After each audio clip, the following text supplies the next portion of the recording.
Sí. Bueno, hermanos, pues buenas noches a todos mis hermanitos. Vamos a dar inicio, hermanos, con el estudio del día de hoy. Pero antes de empezar, yo quisiera que fuéramos rápidamente al libro de Isaías, capítulo 53. Voy a leer del 1 al 5. Esta va a ser un poco la introducción de nuestro estudio. Dice la palabra de Dios: ¿quién ha creído a nuestro anuncio? ¿Y sobre quién se ha manifestado el brazo de Jehová? Subirá cual renuevo delante de él, y como raíz de tierra seca, no hay parecer en él ni hermosura. Le veremos más inatractivo para que le deseemos. Despreciado y desechado entre los hombres, varón de dolores, experimentado en quebranto, y como que escondimos de él el rostro, fue menospreciado y no lo estimamos. Ciertamente llevó él nuestras enfermedades y sufrió nuestros dolores, y nosotros le tuvimos por azotado, por herido de Dios y abatido. Mas él herido fue por nuestras rebeliones, molido por nuestros pecados. El castigo de nuestra paz fue sobre él, y por su llaga fuimos nosotros curados. Aquí el profeta Isaías, ¿verdad? Está hablando acerca de ese que iba a venir, que era Cristo. Recordemos entonces, hermanos, que en los capítulos anteriores que estuvimos estudiando, vimos lo que Mateo dice que es el sermón del monte. Ajá. Jesús, al iniciar su ministerio, subió a un monte y expuso, ¿verdad? Expuso toda un discurso, ¿verdad? Sobre pues la ética del reino de Dios. Prácticamente era la ética, la justicia del reino de Dios. No sabemos cuántos días pasó dando el discurso, ¿verdad? Cuántas horas, no sabemos. Lo que sí sabemos es que mucha gente lo escuchaba, escuchaba estas cosas. Muchos se incomodaban con las cosas que decía Jesús. Muchos, estoy segura que creían en lo que Jesús decía. Y bueno, cuando termina este sermón del monte, como nos expone Mateo, inicia en el capítulo 8 una serie de milagros, ¿verdad?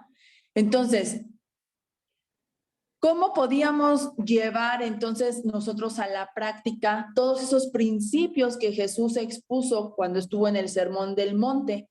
Para responder a esto, pues Mateo entonces recopila pues los relatos de una serie de milagros, pues que demostraban que aquel que había presentado la ética del reino, la justicia del reino, también tenía el poder para hacer la realidad. También Jesús la puso en práctica.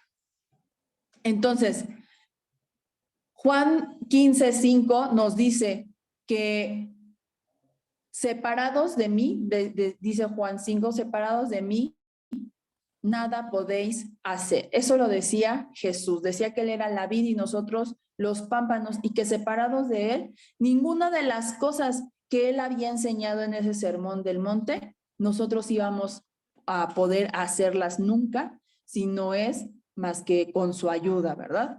Entonces, nosotros debemos de recordar en todo momento esta verdad, que tú y yo, por nosotros mismos, no somos capaces, ni éramos capaces en ese tiempo, pues de producir acciones o hechos que fueran aceptables o agradables para Dios. Cristo, que es quien actúa, ¿verdad? Hoy a través del Espíritu Santo, a quien Él envió, a quien Él dejó en este mundo cuando Él partió al cielo con Dios.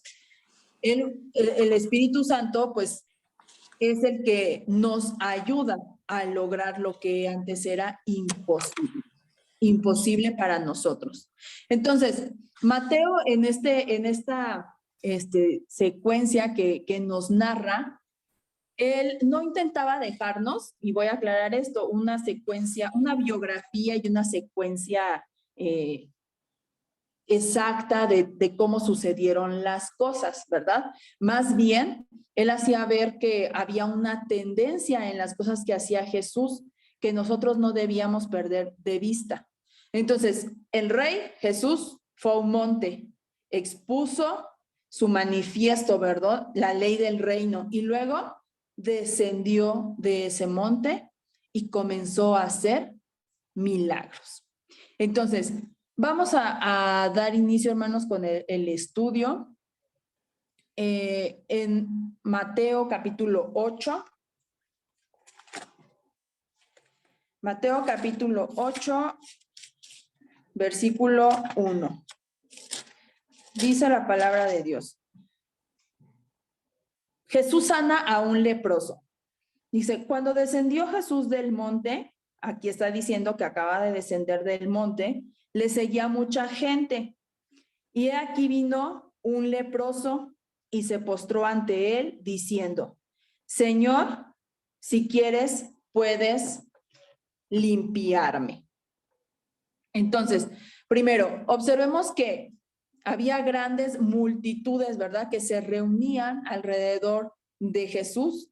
Seguramente cuando él estaba exponiendo lo que el Sermón del Monte, él estaba a lo mejor sentado, no sé, y mucha gente pues llegaba a escucharlo. Pero aquí dice que él pues bajó del monte y seguramente caminó, ¿verdad? Y la gente se amontonaba para no perderlo de vista, ¿verdad? Por todas estas cosas que él hablaba, que verdaderamente cambiaba y tocaba el corazón de las personas.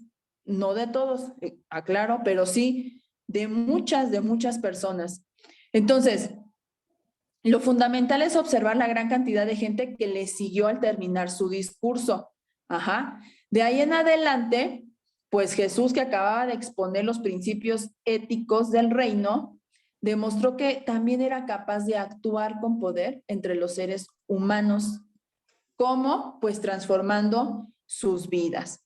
Aquí escuchamos mucho, ¿verdad? O nosotros tendemos a decir los milagros de Jesús. Eran milagros definitivamente para nosotros, ¿no? Hasta hoy en día nosotros vemos las obras transformadoras de Jesús y decimos, ay, es que es un milagro. Y a nosotros como hombres, como seres naturales, normales, pues nos sorprende, ¿verdad? Nos sorprende y en ese tiempo a toda la gente que lo escuchaba y que lo veía, los sorprendía todo lo que Jesús hacía.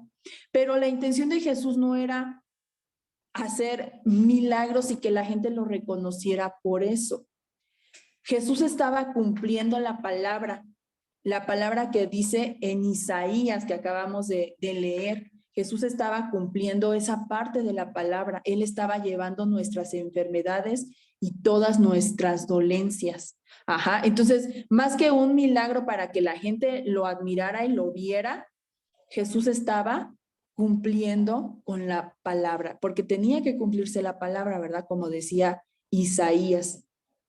Entonces dice que se le sale un leproso y se postró ante él y le dijo, Señor, si quieres, puedes limpiarme.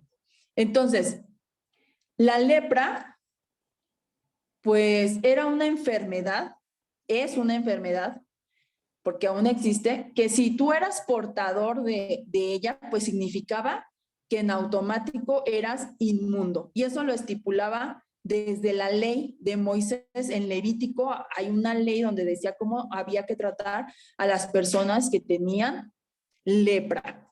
Entonces, se le consideraba incurable. En esos tiempos era incurable. Hoy en día, bueno, la lepra como tal, la física, sí es curable, ¿verdad? Aunque ya no son tantos los casos que existen hoy en día, pues la enfermedad aún existe.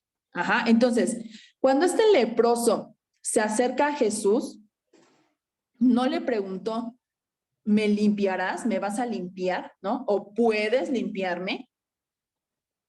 Voy a ahorita tocar unos puntos que son muy importantes a considerar en este relato. Primero, además de ser una enfermedad, entonces, como ya lo dijimos, en ese entonces y hoy en día, además de ser una enfermedad física, ¿verdad? Antes era irremediable, no tenía cura, hoy en día sí.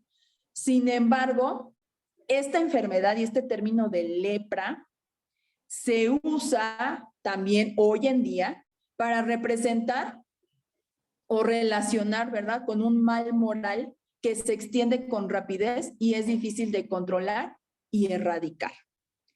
Esto a mí me suena, un mal moral que se extiende con rapidez, me suena como el pecado. Y seguramente así lo vio Mateo. ¿Por qué? Porque Mateo no escribe una secuencia ordenada de hechos. Ajá, o sea, estas cosas así como sucedieron, Mateo así las expuso, porque él decía, siento que así va importante la coherencia, ¿no? De cómo van las cosas. Para Mateo era así. Entonces, él no escribe una secuencia ordenada cronológicamente, pero sí una secuencia que para él parecía lógica. Entonces, no por casualidad, Mateo relata esto como el primer milagro, ¿verdad? Después del Sermón del Monte. Entonces, otro punto importante a considerar es que dice que el leproso se postró, vino a Jesús y se postró. El relato que menciona Lucas, que ustedes lo ven en su casa,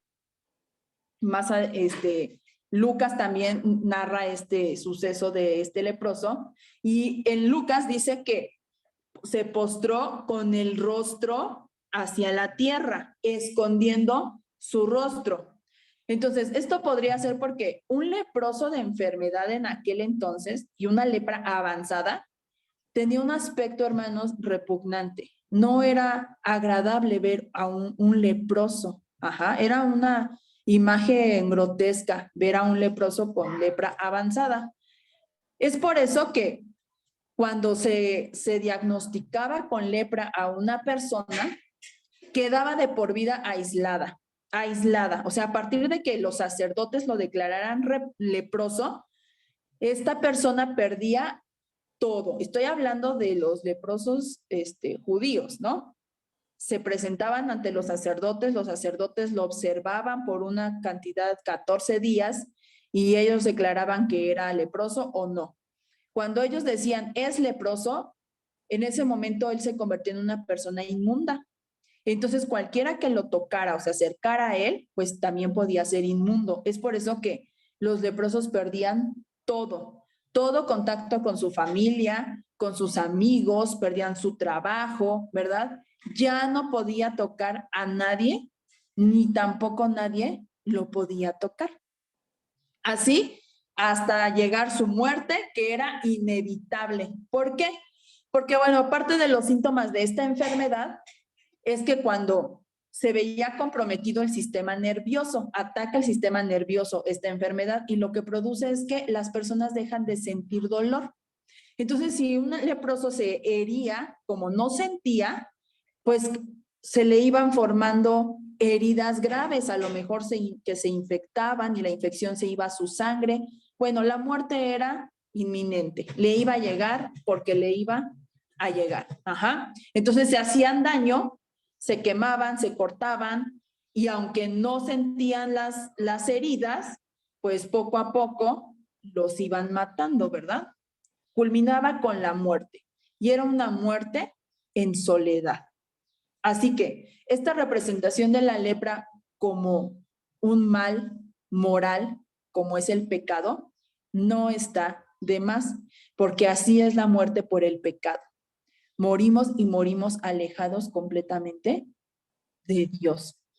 Entonces, aquel hombre tenía fe y reconoció la autoridad de Cristo, y en base a ello simplemente dijo, si quieres, puedes limpiarme. Dice el versículo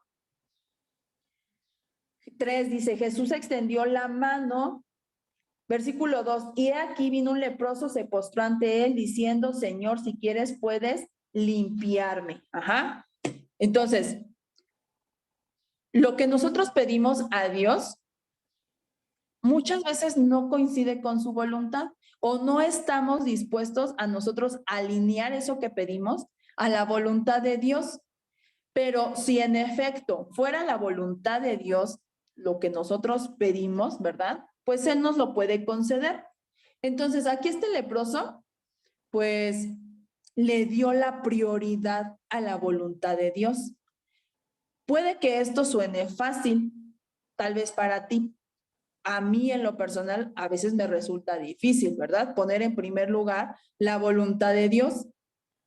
Es más natural o más nato en nosotros como seres humanos, pues decir, Señor, quiero tal cosa, ¿me la puedes dar? ¿No? Pero en este relato, hermanos, del leproso, él le dijo, yo sé que tú puedes hacerlo, o sea, no estaba en duda que Cristo podía hacerlo, pero ¿querrás hacerlo? ¿Es tu voluntad hacerlo? Él colocó en primer lugar entonces la voluntad de Cristo antes que la de él, que verdaderamente él quería ser sanado, ¿verdad? Este leproso tuvo un acto de fe mediante oír de Jesús, ¿verdad? Porque hasta ese punto, hermanos, la fama de Jesús ya se había extendido por toda Galilea, pero el someterse a la voluntad de Dios como lo hizo este leproso y la manera en cómo, porque dice que él no mostraba su rostro, él escondía su rostro. ¿Por qué? Porque él sabía que era una persona inmunda delante de Cristo y delante de todos los hombres.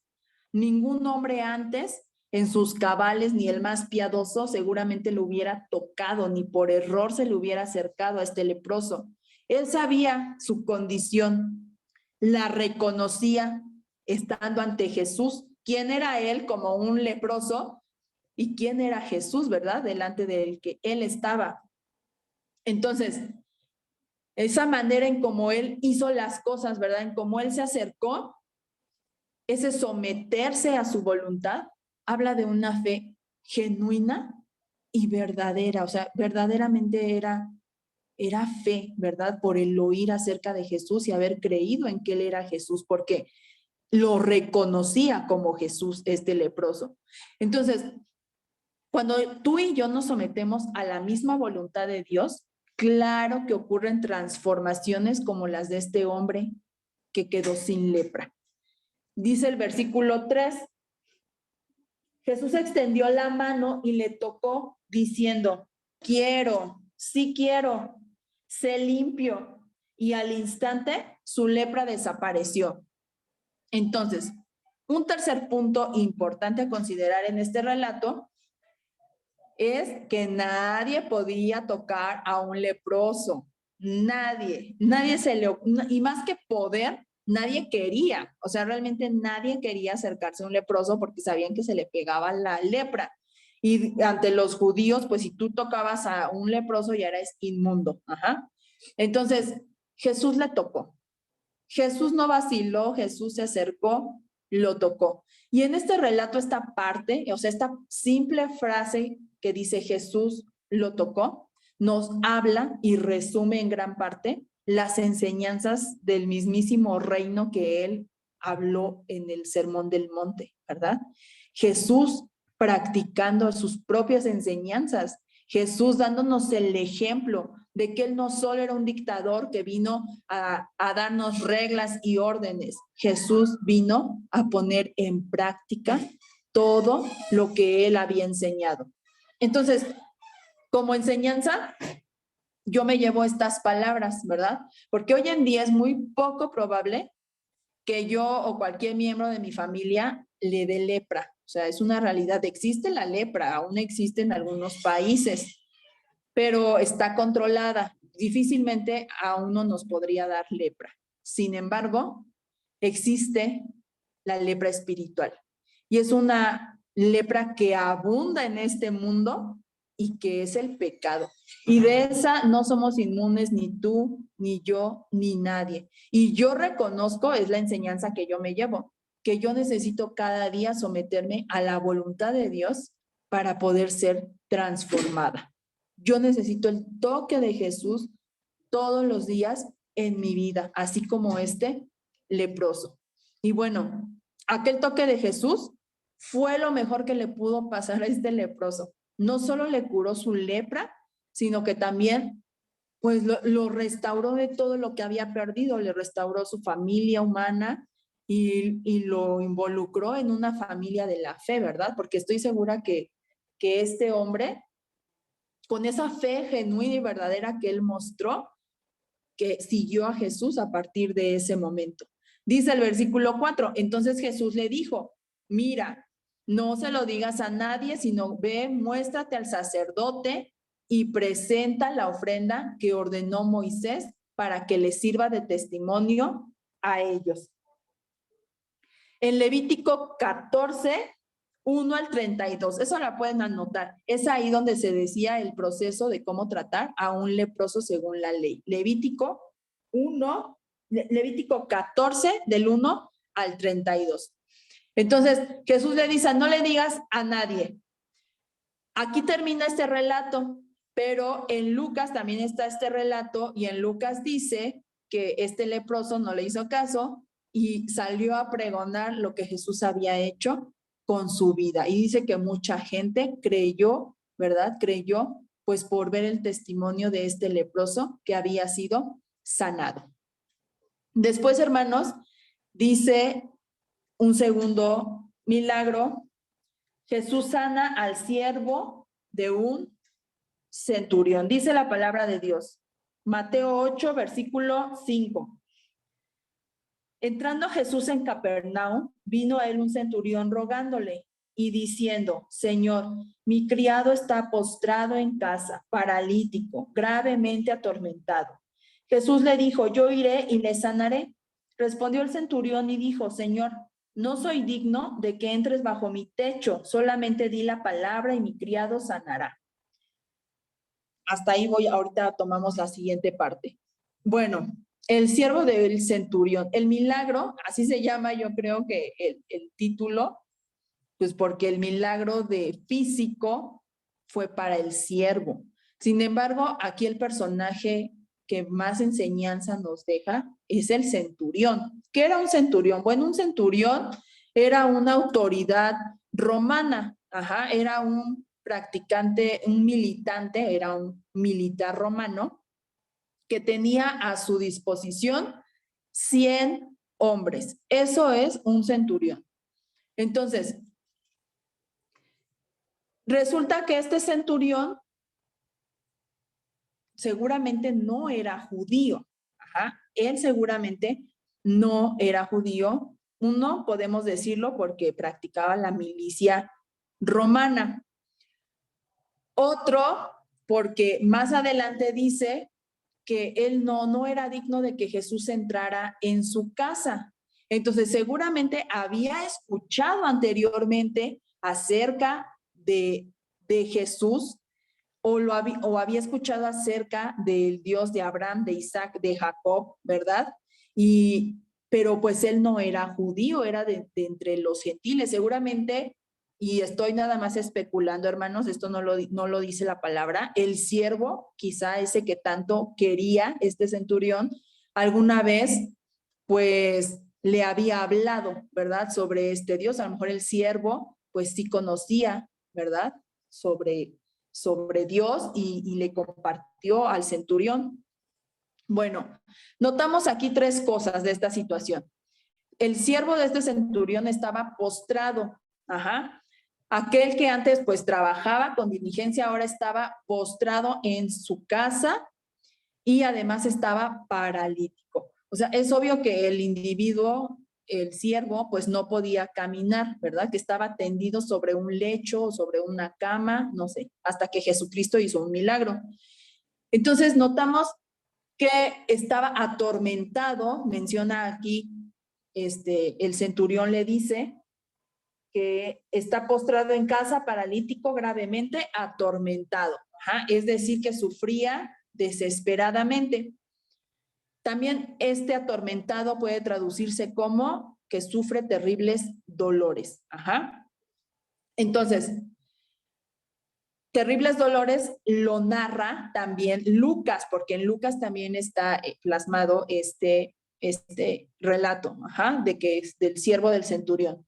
Entonces, este hombre estaba enfermo, paralizado, casi agonizando. O sea, tanto que el centurión decía, se me va a morir, ¿no? Y Jesús le dice, yo iré y le sanaré. Respondió el centurión, dijo, Señor, no soy digno de que entres bajo mi techo, solamente di la palabra y mi criado sanará, porque también yo soy hombre bajo autoridad y tengo bajo mis órdenes soldados. Ajá. Y digo a este, ve y va, y al otro, ven y viene, y a mi siervo, haz esto, y lo hace. Al oírlo Jesús se maravilló, escuchen hermanos, se maravilló y dijo a los que le seguían, de cierto os digo que ni aún en Israel he hallado tanta fe. Y os digo que vendrán muchos del oriente y del occidente y se sentarán con Abraham e Isaac y Jacob en el reino de los cielos. Jesús menciona a estos tres personajes. Mas los hijos del reino serán echados a las tinieblas de afuera, allí será el lloro y el crujir de dientes. Entonces Jesús dijo al centurión, ve y como creíste te sea hecho, y su criado fue sanado en aquella misma hora. Entonces este centurión realmente era un hombre extraño. No solamente era muy bondadoso, sino que siendo romano había demostrado aprecio y respeto por la religión hebrea, a tal punto de que había edificado una sinagoga. Esto lo relata Lucas 7, del 4 al 5, toca esa parte. Ajá. Había edificado una sinagoga. Entonces, él jamás se hubiera imaginado que este hecho de haberles edificado para la nación hebrea una sinagoga, le pudo haber servido después como un argumento a sus amigos, ¿verdad? Judíos, para alcanzar alguna gracia especial, pues delante de Jesús. No me voy a meter mucho en esto, pero es que en Lucas narra que el centurión no se presenta directamente, sino que manda a unos amigos, a unos siervos, a decirle estas cosas a Jesús.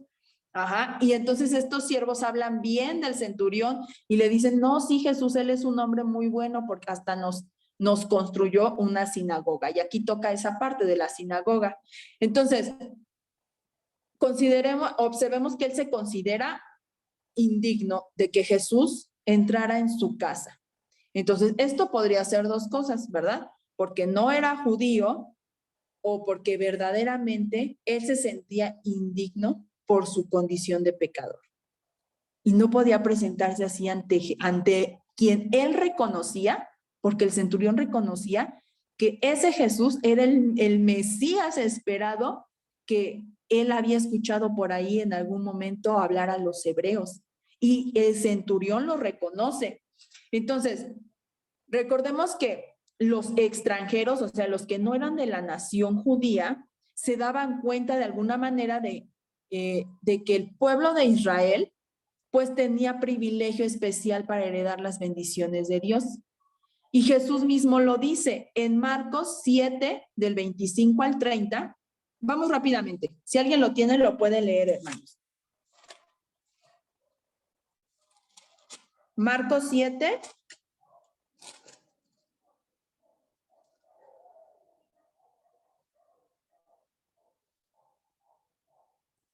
¿Sí? Si no, yo lo leo. Marcos 7 del 27 al 30 le dice, pero Jesús le dijo, le habla a una mujer griega sirofenicia, que se presenta a él y le pide que eche fuera un demonio que tiene su hija, contexto nada más. Y dice, pero Jesús le dijo, deja primero que se sacien los hijos, porque no está bien tomar el pan de los hijos y echarlo a los perrillos. Pero respondió ella y le dijo, sí, Señor, pero aún los perrillos debajo de la mesa comen de las migajas de los hijos.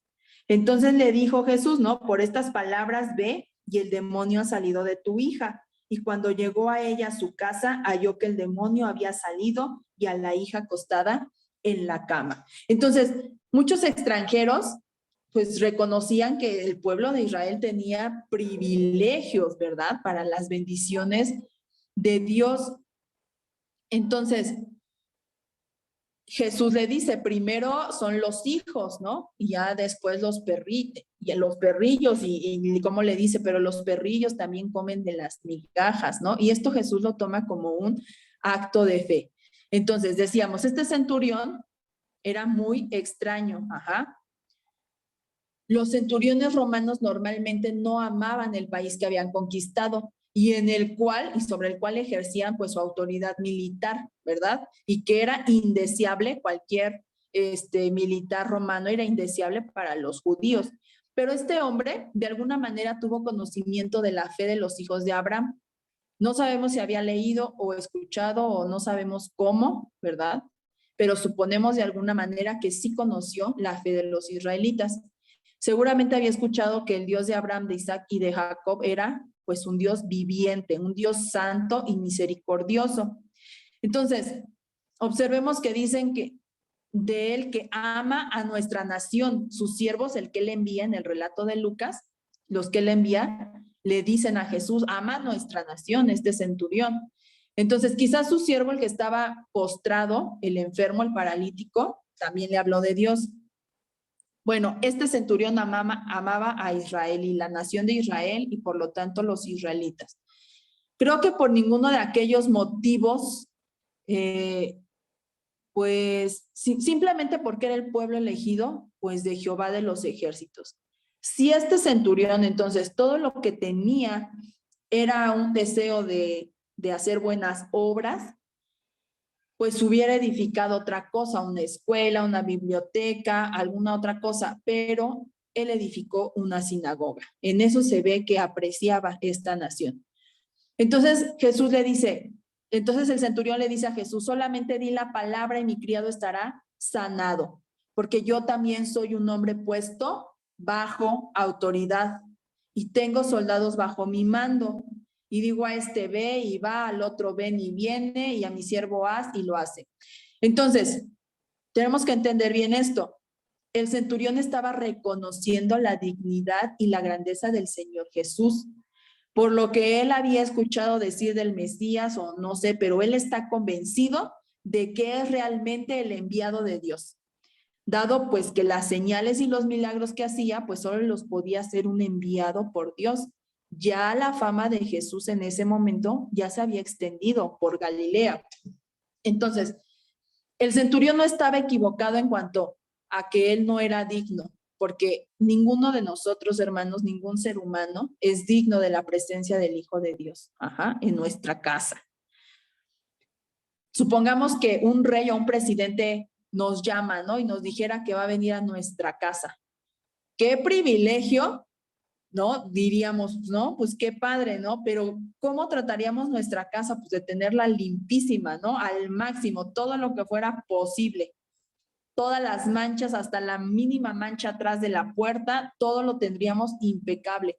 Cuando hablamos del Hijo de Dios que viene a nuestro lugar, a nuestro hogar, pues nos damos cuenta, ¿verdad? De lo grande que eso es, que Jesús venga a nuestra casa. Entonces, di la palabra y mi criado será sanado. ¿Cómo sabía este hombre que para Jesús de Nazaret el hablar era todo lo que él necesitaba para que algo sucediera? El texto no contesta esta pregunta, pero sí hay algo que contesta esta pregunta. Eso se llama fe. Este centurión tenía fe. Fuera de su relación con el Padre, Jesús, o sea, en relación con los hombres, Jesús no está puesto bajo autoridad, sino que él tiene autoridad sobre todas las cosas. Y esta es una verdad que dice la Biblia, lo dice en Efesios 1:20, pero era algo que el centurión sabía. ¿Cómo lo sabía? Pues por fe lo supo. No hay otra forma de que podamos entender la actitud de este centurión. Entonces el centurión tiene soldados, él manda a 100 hombres, pero el Señor Jesús pues también tiene legiones de ángeles, ¿verdad?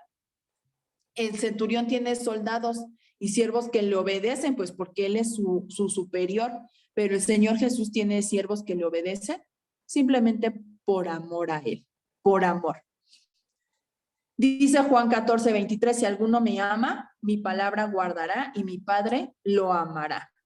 Y entonces termina Jesús diciendo, os digo que muchos vendrán del oriente, del occidente y se sentarán con Abraham, Isaac y Jacob en el reino de los cielos, pero los hijos del reino serán echados de las tinieblas a las tinieblas de afuera, ahí habrá llanto y crujir de dientes.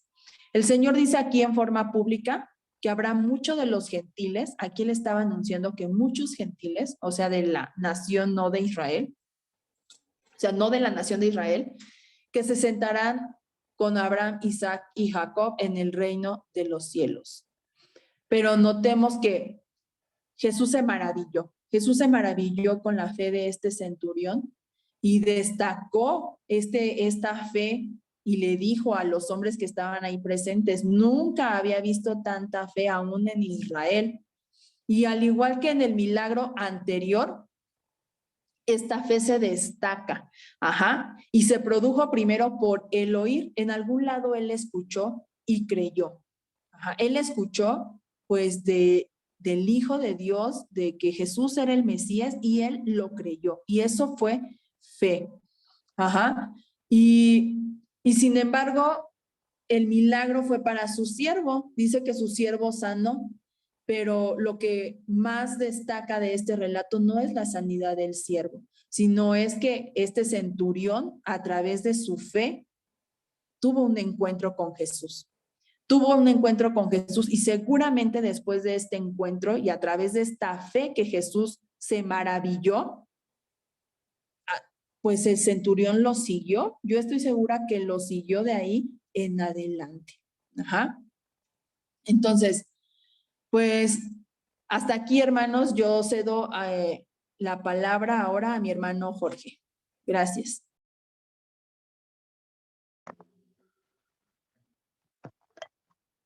Gracias, Yazaret. Impactante, impresionante el relato de estos milagros que confirman el poder del reino de Dios, del reino de los cielos, del reino de Cristo.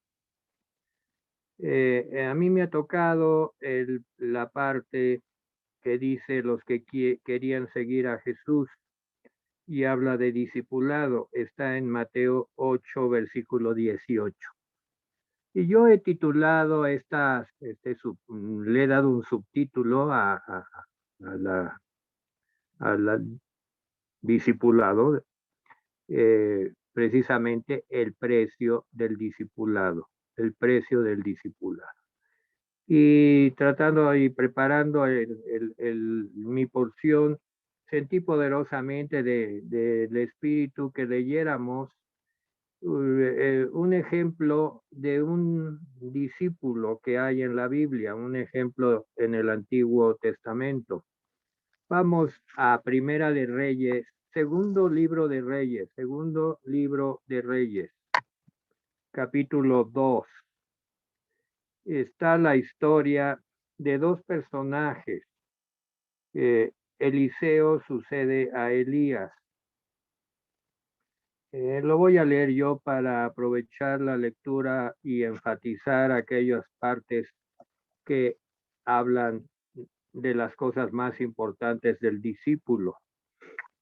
Elías había practicado, y lo podemos ver en Primera de Reyes, su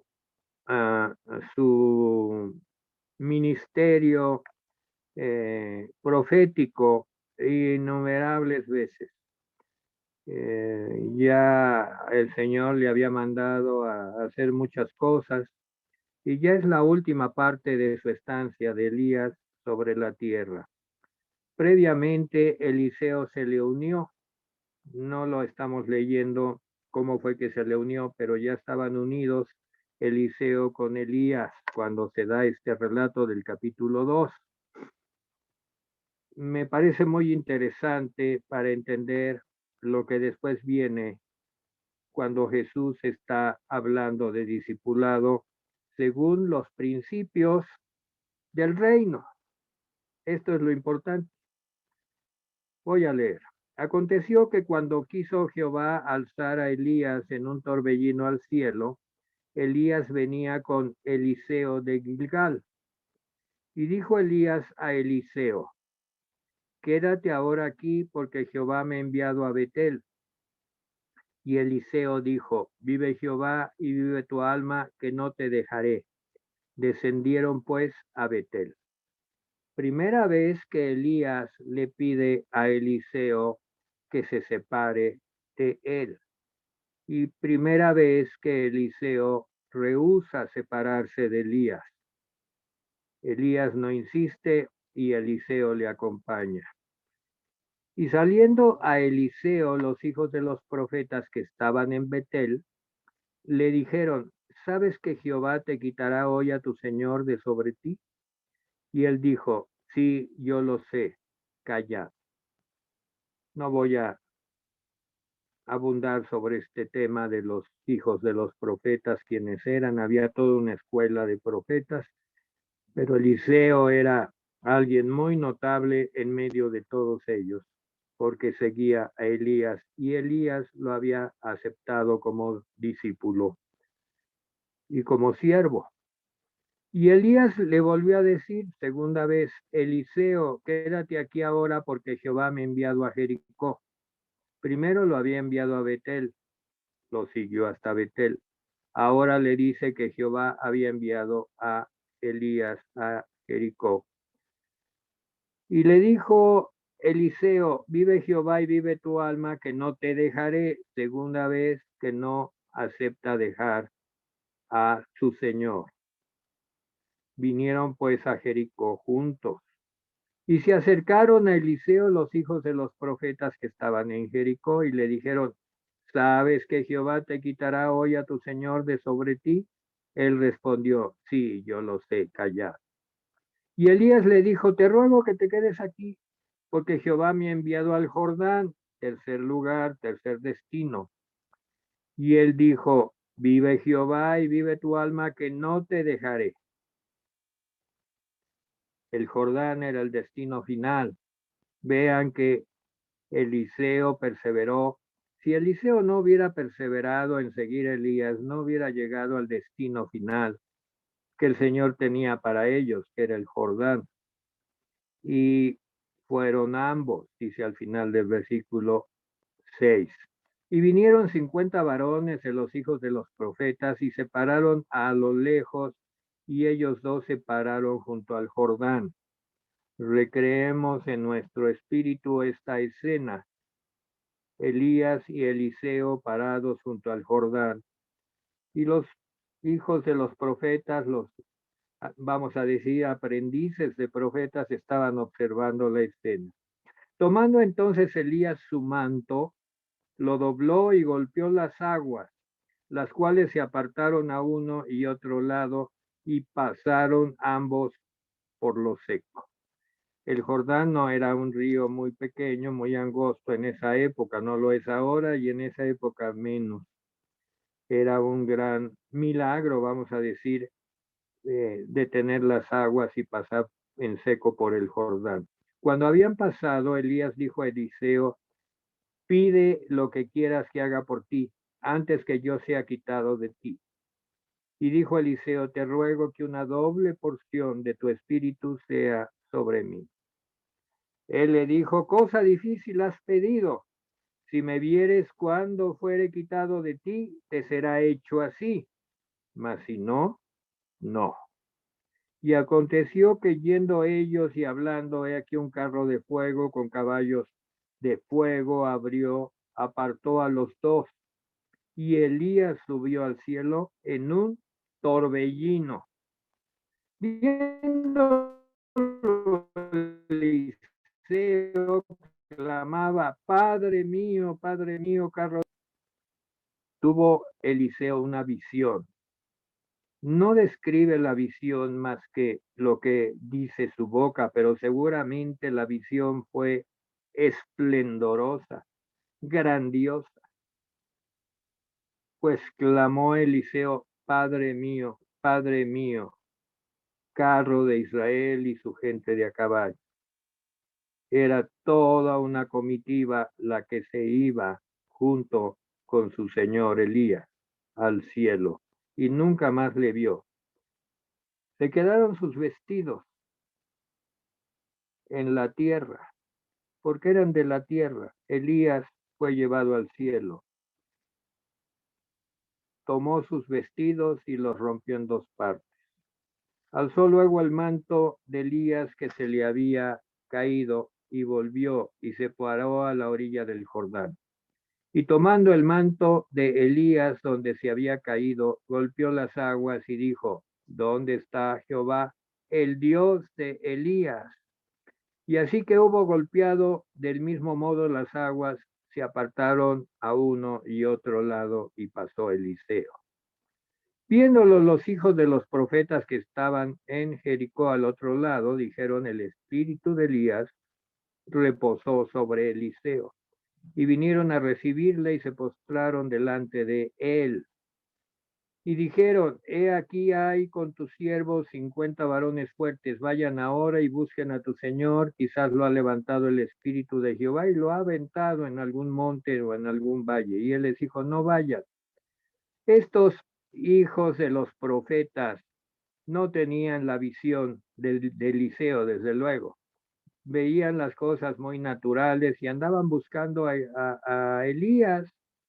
No creían que Elías se había ido al cielo, a la gloria de Dios. No, no lo creían. Pensaban que nada más lo había levantado y lo iba a aventar por ahí en algún monte y fueron a ver todo el pasaje, pero se opuso. Hasta que en el versículo 18 dijo, ¿no os dije yo que no fuese? Los hombres de la ciudad dijeron a Eliseo, he aquí el lugar donde está colocada esta ciudad es bueno, como mi señor ve, mas las aguas son malas, la tierra es estéril. Es el Jordán. Entonces él dijo, traedme una vasija nueva y poned en ella sal, y se la trajeron. Y saliendo a él los manantiales de las aguas, echó dentro la sal. Y dijo, así ha dicho Jehová, yo sané estas aguas, y no habrá más en ellas muerte ni enfermedad. Y fueron sanadas las aguas hasta hoy, nada, conforme a la palabra que habló Elías. Después subió de allí a Betel, y subiendo por el camino salieron unos muchachos de la ciudad. Estos no eran de la escuela de profetas, eran unos muchachos enviados por el maligno. Hablaban maldad, se burlaban de Eliseo y le decían, calvo, calvo, sube, calvo. Y mirando él atrás los vio y los maldijo en el nombre de Jehová. Y salieron 2 osos del monte y despedazaron a 42. De allí fue al monte Carmelo y de allí volvió a Samaria.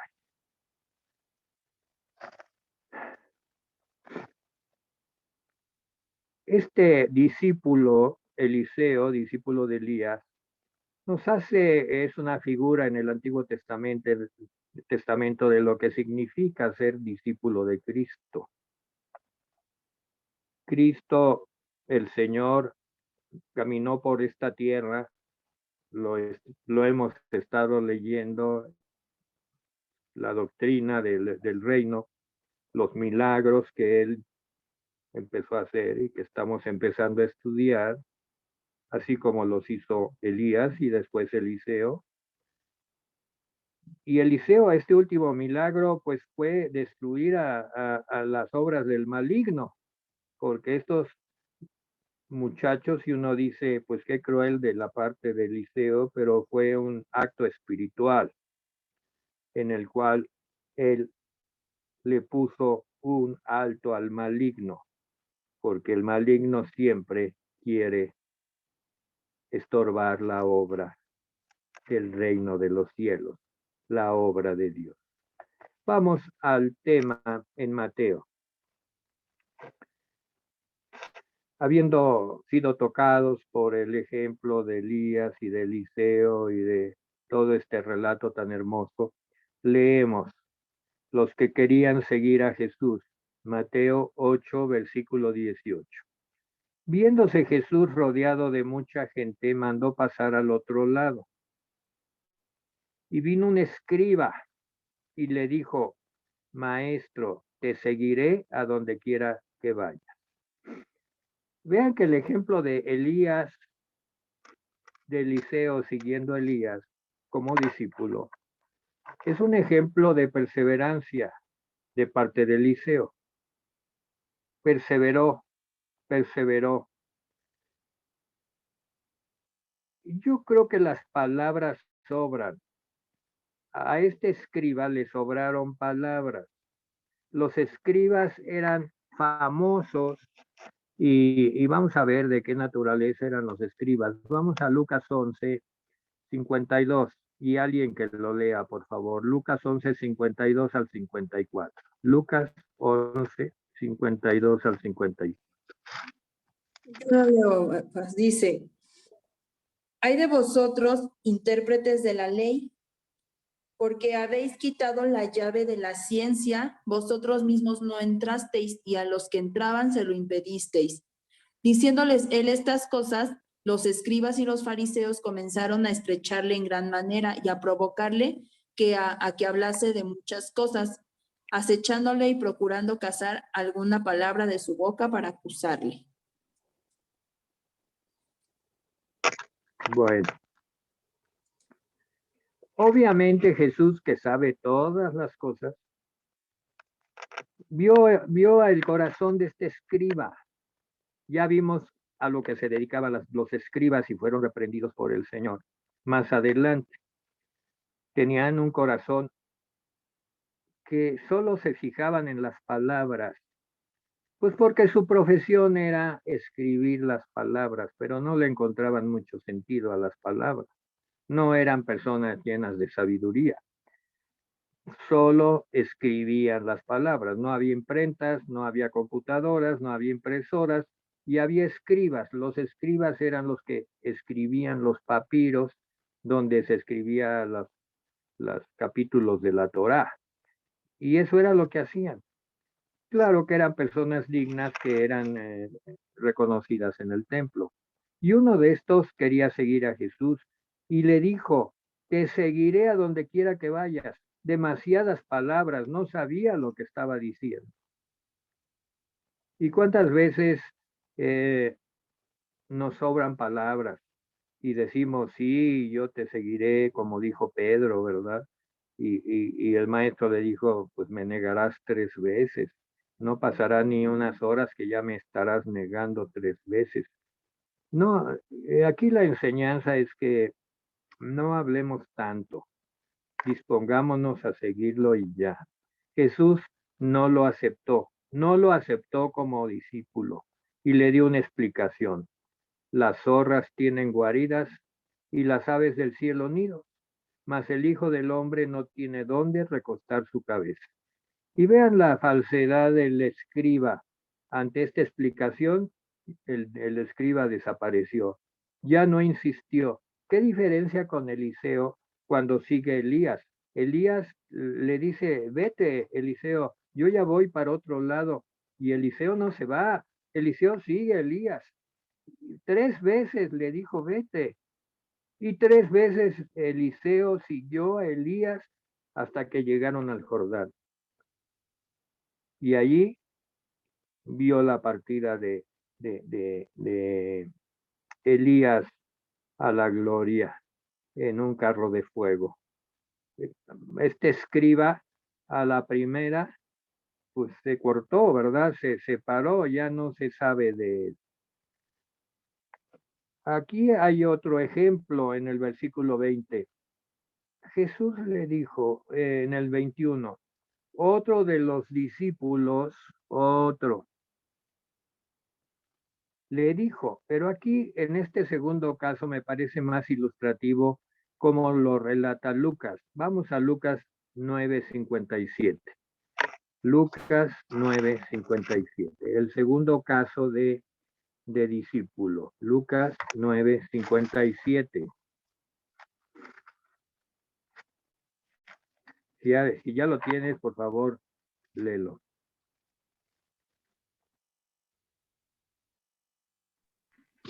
Viendo ellos, uno le dijo en el camino, Señor, te seguiré a donde quiera que vayas. Ahora el 58 Y le dijo y el Jesús, 59.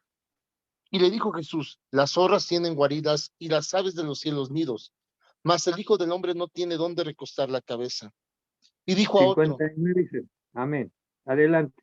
Y dijo a otro, sígueme. Él le dijo, Señor, déjame que primero vaya y entierre a mi padre. Jesús le dijo, deja que los muertos entierren a sus muertos y tú ve y anuncia el reino de Dios. Entonces también dijo otro, te seguiré, Señor, pero déjame que me despida primero de los que están en mi casa. Y Jesús le dijo, ninguno que poniendo su mano en el arado mira hacia atrás es apto para el reino de Dios. Amén. Quiero enfatizar a este al cual le dijo, aquí a diferencia del otro, ¿verdad? Del escriba, es el mismo Jesús que le dijo, sígueme. El supuesto discípulo no le dijo ni sí ni no, pero le dio una acción dilatoria. Señor, deja que primero vaya y entierre a mi padre. Y recibió como respuesta el versículo 60. Jesús le dijo, deja que los muertos entierren a sus muertos. Y yo aquí, en el tiempo que queda, quiero explicar por qué le dijo esto. Y tú ve y anuncia el reino de Dios. En este versículo 60 está dibujado exactamente partido en dos aquellos que se quedan con el conocimiento solamente y intuyen que alguna cosa va a suceder con este hombre Jesús de Nazaret, con Cristo el Señor, pero hasta allí se quedan como espectadores y se quedan en el lado de los muertos que entierran a sus muertos, pero no dan el paso, no dan el paso. Sin embargo, a él le da la orden y le dice, tú ve y anuncia el reino de Dios. Le vio madera a este muchacho, le vio madera y le dijo, ve y anuncia el reino. No sabemos si lo hizo, el Señor lo sabe. No estamos aquí para juzgar a nadie, el Señor lo sabe. Voy a terminar con Juan 10 del 1 al 21. Y esta parte es muy ilustrativa de cómo es que el Señor en esas pocas palabras dividió la historia. Los que se quedan muertos, enterrando muertos, y los que dan el paso para seguir a Jesús, el autor de la vida, y a la vida eterna que le ofrece. Juan 10, del 1 al 21. Lo voy a leer yo en la versión popular. Jesús les dijo, ustedes saben que solo un ladrón y bandido entra al corral saltando la cerca. En cambio, el pastor de las ovejas entra por la puerta. El que cuida la entrada le abre y el pastor llama a cada una de sus ovejas por nombre y ellas reconocen su voz. Luego el pastor las lleva fuera del corral y cuando ya han salido todas, él va delante de ellas. Amén. Esta es una figura hermosa del reino de Dios. Allí hay un orden perfecto, el pastor y las ovejas. El pastor va adelante y versículo que sigue, las ovejas siguen al pastor porque reconocen su voz, pero no le seguirán a un desconocido, más bien huirán de él porque no reconocerán su voz. Jesús les puso el ejemplo anterior, pero ellos no entendieron lo que les quiso decir. Entonces Jesús les explicó el ejemplo. Yo soy la puerta de las ovejas. Todos los que vinieron antes que yo eran bandidos y ladrones, por eso las ovejas no les hicieron caso.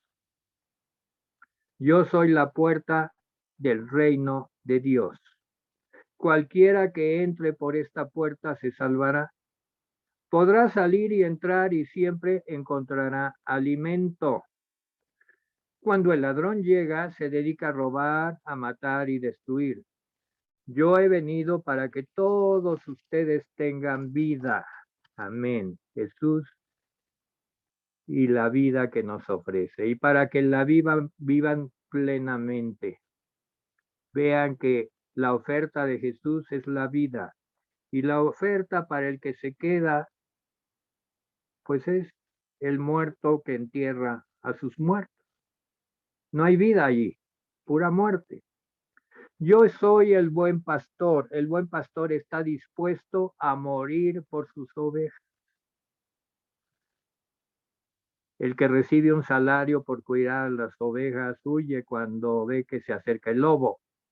Deja a las ovejas solas porque él no es el pastor y las ovejas no son suyas. Por eso cuando el lobo llega y ataca a las ovejas, ellas huyen por todos lados.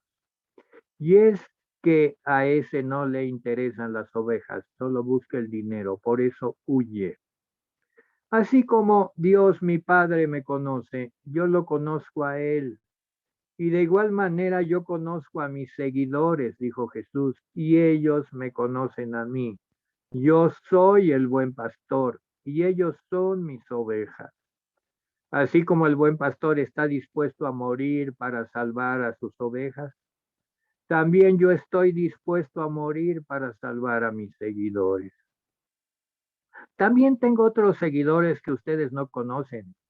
Son ovejas que traeré de otro corral y me obedecerán, y así tendré un solo grupo de seguidores y yo seré su único pastor. Hago un apartado aquí. En realidad, Jesús no iba a morir para salvar solo a los judíos, sino también para reunir a todos los hijos de Dios que hay en el mundo. Mi Padre me ama porque estoy dispuesto a entregar mi vida para después volver a recibirla. Nadie me quita la vida, sino que yo la entrego porque así lo quiero. Tengo poder para entregar mi vida y tengo poder para volver a recibirla, pues esto es lo que mi Padre me ha ordenado hacer.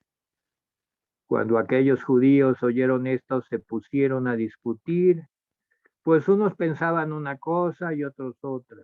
Muchos decían, este hombre tiene un demonio y está loco, ¿por qué le hacen caso? Pero otros decían, nadie que tenga un demonio puede hablar así. Además, ningún demonio puede darle la vista a un ciego. Así pues, Jesús escoge a los que son sus ovejas. Y ellos oyen su voz y lo siguen, y lo siguen y reciben vida, porque el Padre le ha dado vida a él para dar la vida. Seamos de esos. Busquemos con todas nuestras fuerzas esa puerta que es Jesús, la puerta de entrada a la vida. Él es el buen pastor. Es muy interesante que pues en esta hora de estudio pues nos ha abierto la puerta el Señor, porque esa puerta, ¿verdad? Él la abre, Él es la puerta. Yo soy la puerta de las ovejas. Los anteriores que vinieron antes que yo, dijo, eran ladrones y salteadores, y sigue habiendo muchos.